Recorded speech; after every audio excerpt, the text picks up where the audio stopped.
د رزق د پراختیا لپاره یوه داسې وظیفه چې انشاءالله ستاسو ژوند بدلولی شي. دا یوه داسې وظیفه ده چې د دې په کولو سره به ستاسو ژوند بدل شي.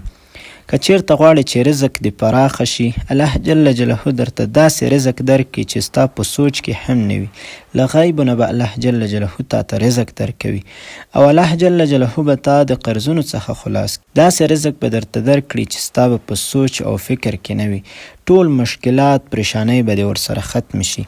دا د قرآن کریم یو آیات دی. دا ویډیو کې درته ښایمه، په دې باندې عمل وکړه نو انشاءالله ستا ټول مشکلات به ورسره حل شي.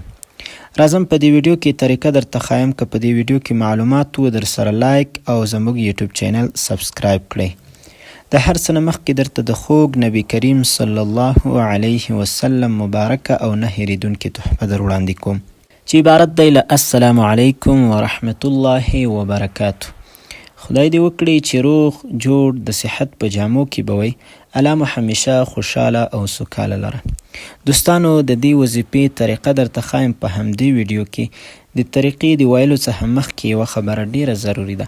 تاسو چې کله دا ذکر کوئ یا دغه آیات مبارک وایئ نو تاسو به یوازې د الله جل جلاله د رضا په خاطر وایئ، ځکه هر څه نه مهم د الله جل جلاله رضا ده او هر څه د الله جل جلاله په رضا کې دي. نو راځم د دې وظیفې تاسو ته زه یو سکرین شاټ درکوم. د دې طریقه دا دی، کله چې د سهار لمونځ دې وکړو، د سهار له لمانځه وروسته دغه آیات 11 وارې یوازې ووایه نو انشاءالله الله جل جلاله به درته ټول مشکلات حل کړي.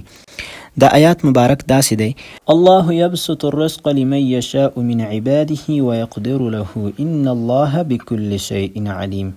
دا کوم مبارک آیات چې تاسو په مخ کې ما تلاوت کړ، دا د قرآن کریم یو آیات دی. له خپلو ملګرو سره هم شیر کړئ. تاسو ته به الله جل جلاله په دې شیر کولو باندې اجر او ثواب نصیب کړي.